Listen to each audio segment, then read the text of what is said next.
Somehow, my daughters fell in love with Formula One. I don't know how or why, but I'm not arguing. They may not know wheel, but does anyone?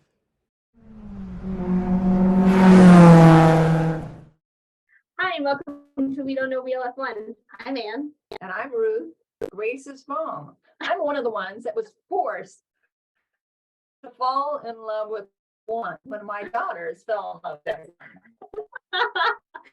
For the record, that we fell in love with Formula One at the same time, I would argue, because we were working on my house together, watching Drive to Survive in the evenings when season 3 had just come out. I did not force you into this. It was a mutual. Well, I don't disagree with that, but it has been a little surreal to see two of my daughters go wongo after F1, following everything from podcasts to Instagram to subscribing to the station so they could make sure that they watch the qualifying live and the race live. I felt like as a mom, it was kind of part of my job to kind of protect you from the pressures of dad wanting you to like F1. And so actually, I think I was like really protective of like making sure that you did not have to watch it all the time. Or that he constantly part us off to races. We were also all very much strong enough as kids to tell Dad, no, we don't want to watch this, when he wanted to watch a racing movie. Well, that's good to hear.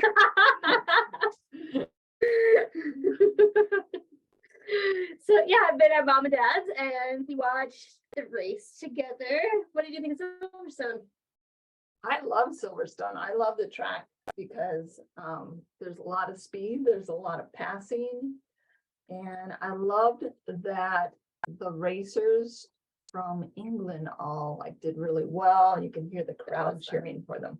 Yeah, the moment when Lando took the lead at the very beginning, hearing the crowd go wild was a really, really fun moment that you don't experience in a ton of races. You could tell how much it meant to the home crowd.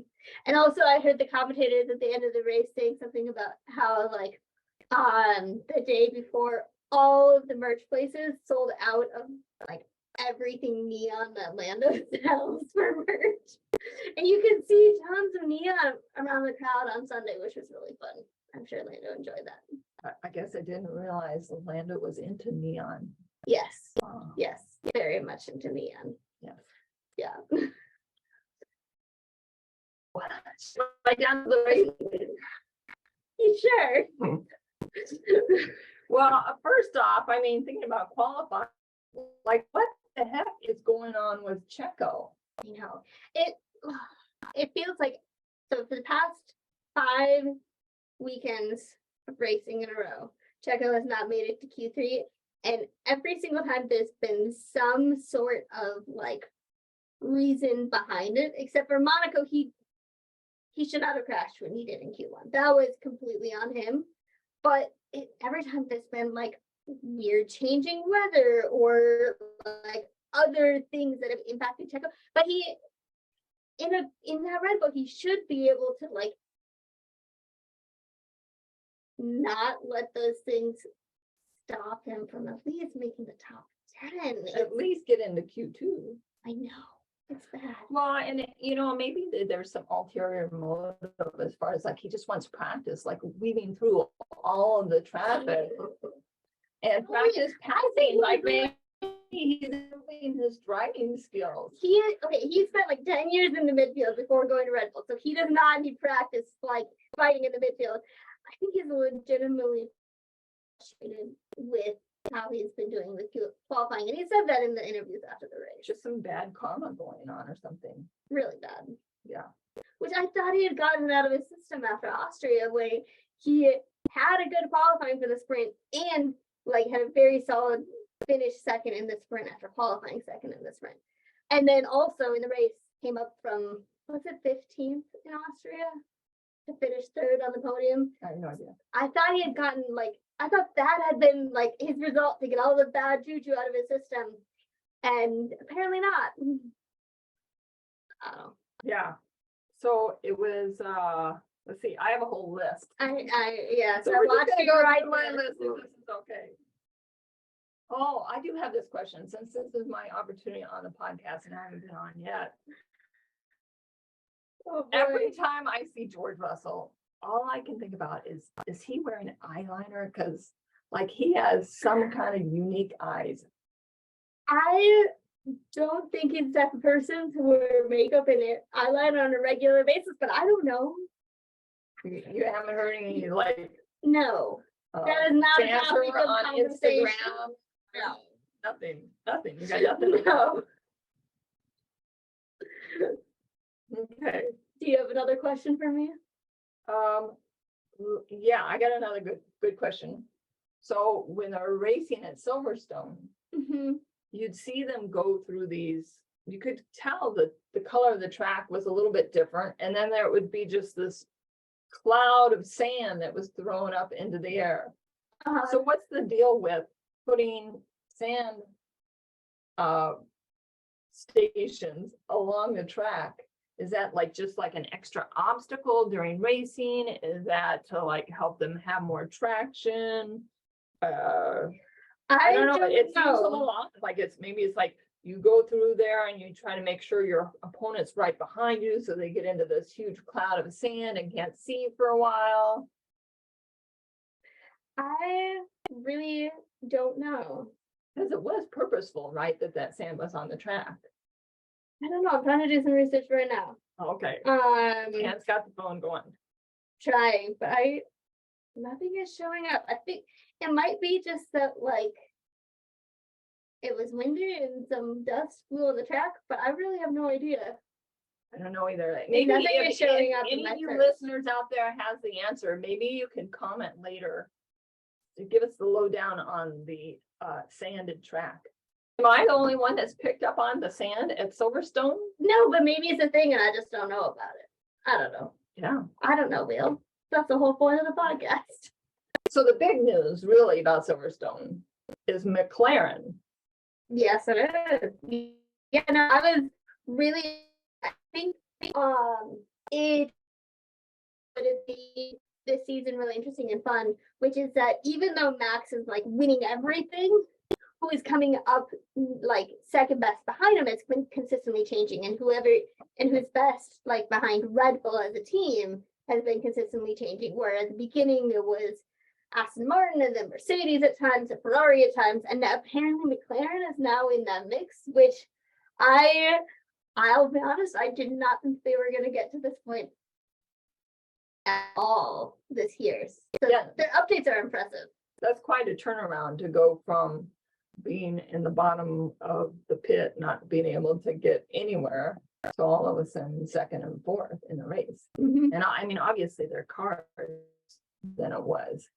Yeah, it's going to be interesting to see over the next couple of races if it sustains that level, which I'm sure it will not be second fastest at every race. Like, our Mercedes are going to continue to kind of like swap around for who's second fastest in the different races. So it'll be interesting to see if McLaren like fully puts themselves into that mix, or if it's just like a one-off. Just a fluke or what? It can be. That happens sometimes. I would think that, you know, if the car is driving great, you would think it would drive great again the next week. Yeah, but tracks can be so different from each other, and weather conditions can be so different that it changes. Yeah. So I don't know. It will be really interesting to see. Yeah. What happens? I thought Lando did a great job driving, though. Really, I mean, yeah, getting off to a great start, getting ahead of Max, yeah, and then holding off Lewis Hamilton at the end. He did a great job driving. He didn't seem to flinch at all. Yeah, no, he did great. Oscar Piastri was so impressive as a rookie, like seemingly without any nerves, just like taking that third spot and holding on to it. And like he should have gotten a podium. He should have finished third. He just got unlucky with the timing of that safety car. Yeah. And Lewis got lucky. Yeah, that would have been super fun if they'd gotten to Zach must be just going bonkers Oh, he was. because he's so happy. I mean, think about how many years that he's helped this team gradually go down, down, down, down, lower, lower in the grid. And then finally, boing, they just like suddenly pop back up to the top. You almost wonder, like, okay, whose person did they hire away in order to fix their car? Yeah. I Maybe the same guy Don't that know. went to Aston Martin for a while. He still works for Aston Martin, Mom. You know, I They know don't you're switch being jobs double that payment. quickly. That would be considered illegal. I don't know how He it would works. be being sued by Aston Martin right now. But no, it was really impressive. I saw both after qualifying and after the race, Zach going around and like grabbing everybody into like the man bear hug. Yeah, people probably see him coming in like, oh, get it, no, no. And one also just feels so like aggressively American when he does. But it's funny to watch. Yes, very, very happy. Yeah. I did enjoy that they had at least one restart though. Because it's always nice when, you know, they squish up the whole squad again. That's And not then- the right word, is it? What would you call the grid? They squish them all up again. And then they all have to kind of fight for their space again. And so kind of just resets everybody a little bit. Yeah, it does. No, well, it also can like really mix up the order in different ways and just like makes the whole race much more interesting. I felt like the last 15 laps after that safety car were much more interesting than the previous 15 laps before then. Because really, there were like, in terms of racing action, there was like Checo slowly working his way through the field for the first 2/3 of the race, and like George was trying to pass Charles that entire time. And so like there was a fairly close fight between Carlos and Lewis and Gasly that whole time, but none of them were able to really make passes. Well, that's because Charles was doing some little extra blocking, a little extra wiggle blocking. You think the steward should have called a penalty on that one? Yeah, I think so. It was kind of obvious. It's pretty rare for anybody to be given a penalty for blocking like that. But I don't know. Yeah. I'm not a steward. Yeah.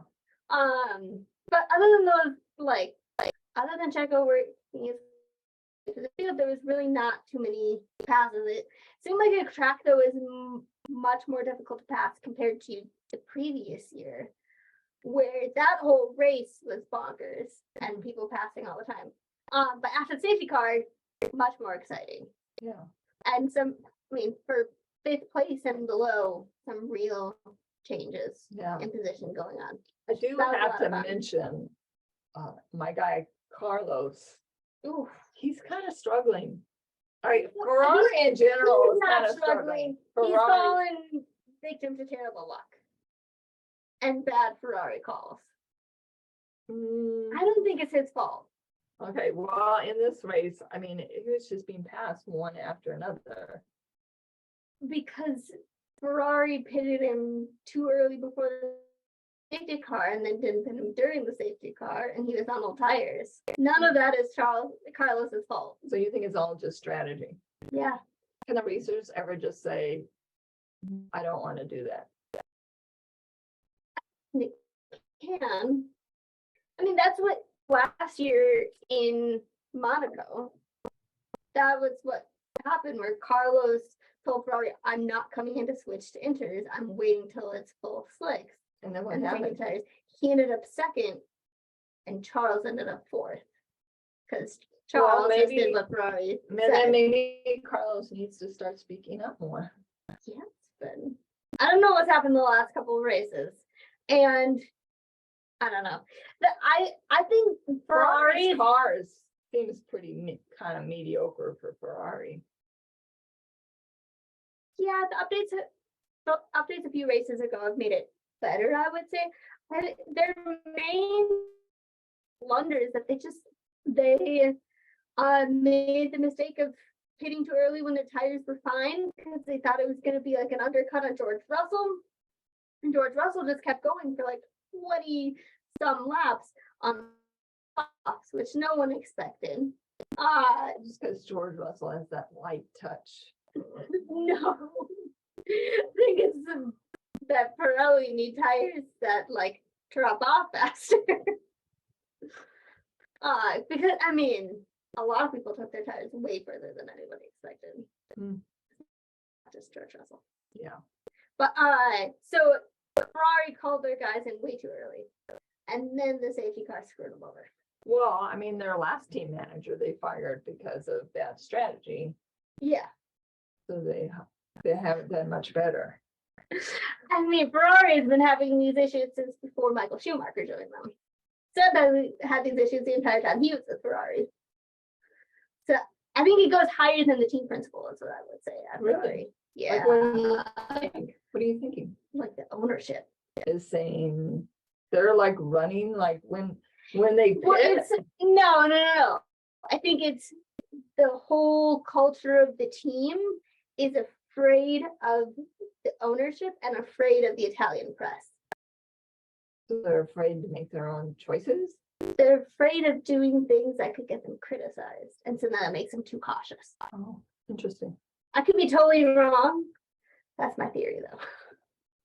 Maybe I have no idea. All I know is that Ferrari is what I would say right now they are underachievers. Well, I mean, the pace of their car was good last week in Austria. And how did they do in the race? Charles got second. And Carlos, my Got guy, a 10-second penalty my guy Carlos. and ended up in 6th. But he Carlos finished has had a lot of penalties this year. Lance Stroll has 7 penalty points right now. Well, Lance is Lance. He just go around bumping people because his father will just pay for whatever accident he has. You said it, not me. So, he's a totally different category. Everybody knows it's Lance. He just like, you got to stay a little further away from Lance. Otherwise, you don't know what wing you might lose.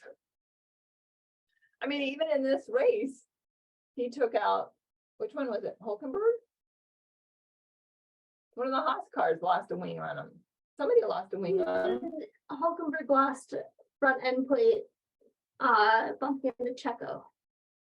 Oh, that was Checo, wasn't it? Yeah. My bad. Yeah. Okay. But Lance Stroll did get a 5-second penalty for causing a collision with Gasly.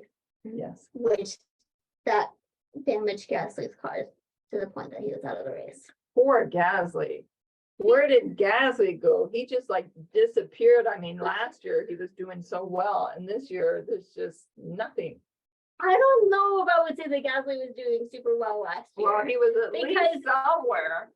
He This was year getting he's penalties nowhere. left and right. Where he almost got a race ban.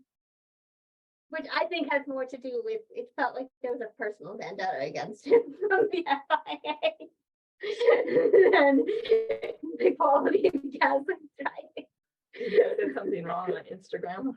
No, okay, do you remember in Suzuka when it was raining and Carlos crashed and they like had a yellow flag for a while and then eventually called a red flag, but before they called the red flag and got the cars off track, they sent a tractor out on track. Oh yeah. And Yeah, Gas was a little bit vocal about that. He was so mad, as is his right. He is a man of passion. I kind of love it. There's no holding back. Just say it like it is. But it was after that point where he kept backing up. It's still a conspiracy theory, but sure, I can see that. I don't know. I can see that.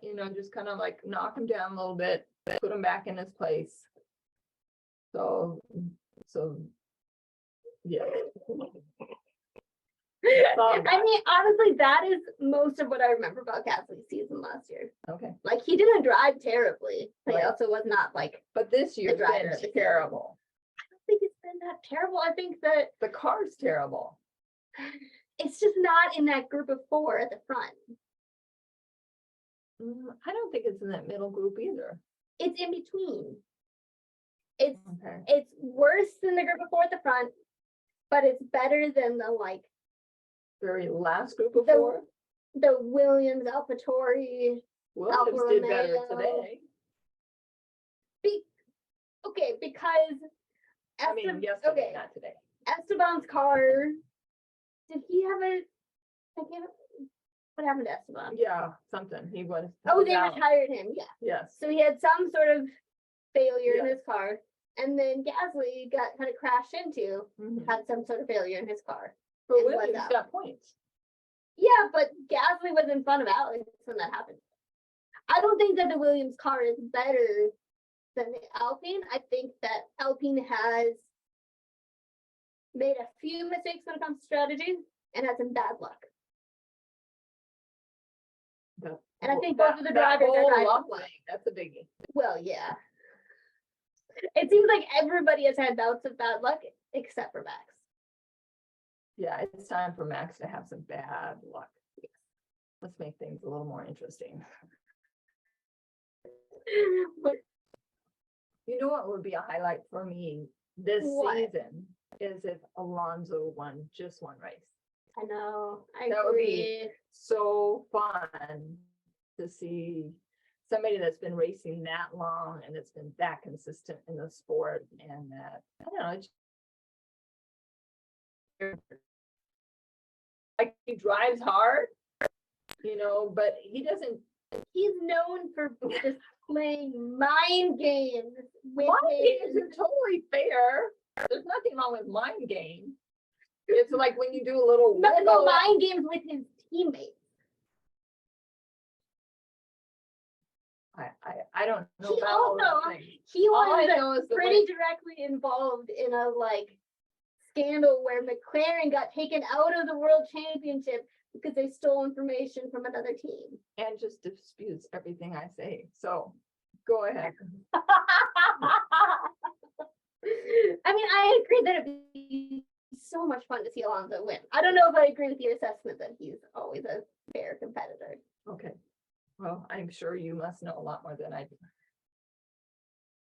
One other interesting thing that I know I'm going to be following closely the next couple of weeks is if there are any like changes within the Red Bull / AlphaTauri families coming up.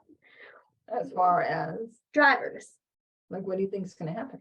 I mean, I saw something online today that said it's practically confirmed that Nick DeVries at AlphaTauri is going to be replaced by Daniel, which like would be Well, why not? At least you'll get, people will watch more just because Daniel's racing. You get a little more publicity. You yeah. shake up the field. You get a lot of people buying AlphaTauri merch, that's for sure. Yeah. Why Yeah. not?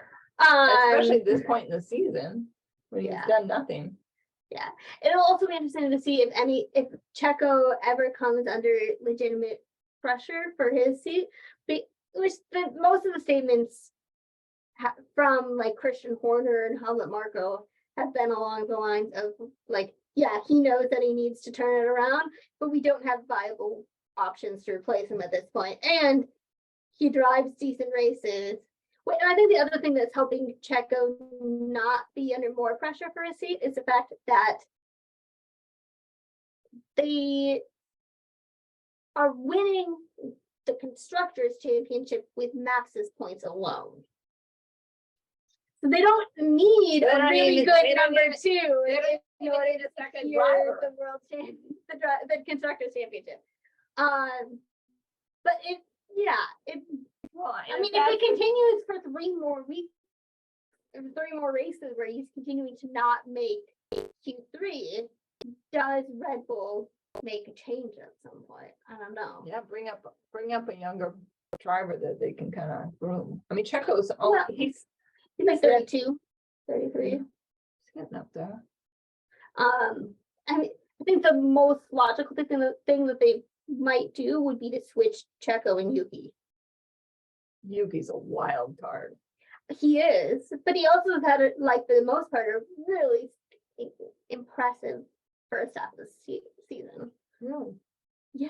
I don't pay much attention to Yuki. He just seems so. Okay, the AlphaTauri is the slowest car on the grid. It's awful. He had a run of races where he was either like 10th or 11th for like 5 races in a row, which you cannot get more out of that car. So it was really impressive. It hasn't been quite as good the last couple of weeks, but I think all of the other cars have been improving and AlphaTauri has not.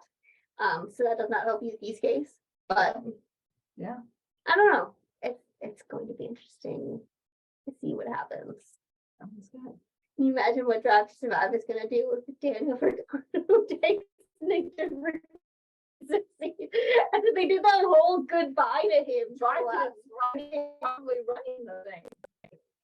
They're probably making phone calls to them saying, "Hey, Danny's there."